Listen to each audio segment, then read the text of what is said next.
ठीक है ना। तो इस गिलास के थ्रू मैंने आपको समझाया कि थर्मल कंडक्टिविटी हम किस तरह पढ़ेंगे और न्यूमेरिकल्स का जो फार्मूला है वो किस तरह ड्राइव होगा वो हम आगे आपको समझाते हैं। ठीक है।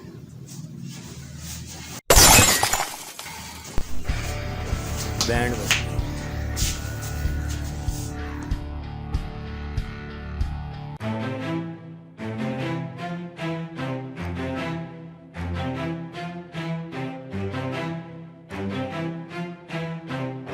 Student, you are watching MS education and I am your teacher Mohammad Shahrukh. आज का जो लेक्चर है इसके अंदर हम आपको बताने के लिए जा रहे हैं कि थर्मल कंडक्टिविटी या rate of flow of heat, जो आपका हीट है वो एक जगह से दूसरी जगह जब ट्रांसफ़र होती है तो वो किन फैक्टर के ऊपर डिपेंड करती है, उसका फार्मूला क्या है, और अगर इससे रिलेटेड कोई न्यूमेरिकल आ जाए तो वो न्यूमेरिकल हमें किस तरह सॉल्व करना है। सबसे पहले इस कॉन्सेप्ट को समझने के लिए ये मेरे पास एक ग्लास मौजूद है और सपोज कर लेते हैं कि ग्लास जो है आपके घर की बाहर जो एक साइड है विंडो वहाँ पर लगा हुआ है।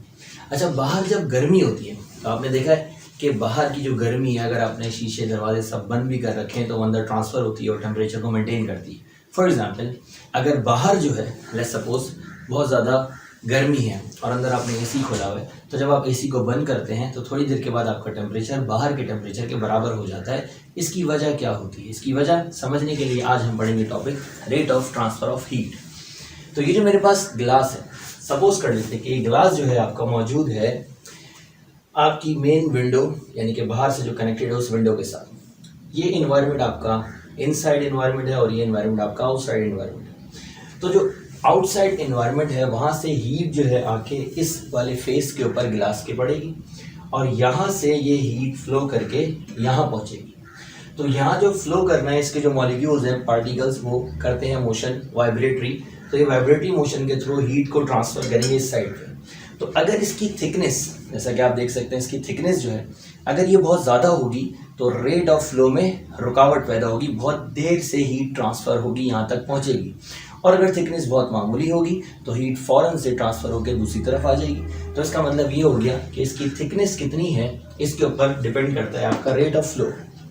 दूसरी चीज़, ये आपके सामने जो खिड़की मौजूद है इसका जो एरिया है, एरिया, तो अगर ये बाहर इस तरह रखी हुई है और यहाँ से आके सूरज की रोशनी इस पर पड़ती है तो तमाम एरिया पे सूरज की रोशनी पड़ेगी तो ये तमाम एरिया के मॉलिक्यूल्स वाइब्रेट होंगे और ये तमाम मॉलिक्यूल्स वाइब्रेशन आगे की तरफ पहुँचाएंगे तो हीट तेज़ी से ट्रांसफ़र होगी। अगर ये एरिया और बड़ा होता तो ज़्यादा मॉलिक्यूल्स को हीट रिसीव होती, ज़्यादा ट्रांसफ़र करते। तो इसका मतलब दूसरी चीज़ हो गई कि हीट डिपेंड करती है एरिया के ऊपर, जो कि ट्रांसफ़र ऑफ हीट का हम फार्मूला पढ़ने के लिए जा रहे हैं। तीसरी चीज़ ये है कि अगर सपोज ये दो हमारे पास सिचुएशंस हैं, एक है मेरे पास टेम्परेचर T1 और एक है टेम्परेचर T2। अगर टेम्परेचर T1 जो है वो 35 डिग्री सेंटीग्रेड है और T2 भी 35 डिग्री सेंटीग्रेड है तो हीट ट्रांसफ़र क्यों होगी? क्योंकि टेम्परेचर दोनों साइड का सेम है तो हीट ट्रांसफ़र नहीं होगी। तो इसका मतलब ये हुआ कि किसी एक साइड का टेम्परेचर ज़्यादा होना ज़रूरी है। तो अगर लेट्स सपोज यहाँ पर टेम्परेचर जो है वो 35 डिग्री सेंटीग्रेड है और यहाँ पर 15 डिग्री सेंटीग्रेड है तो फिर आपकी हीट फ्लो होगी from T1 to T2।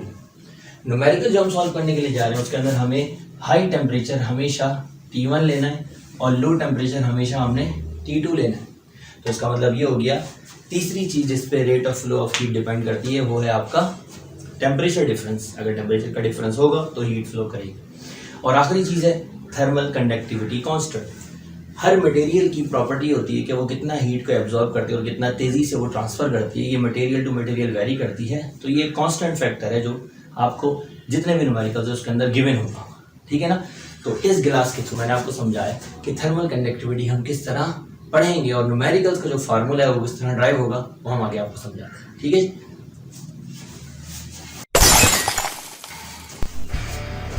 Band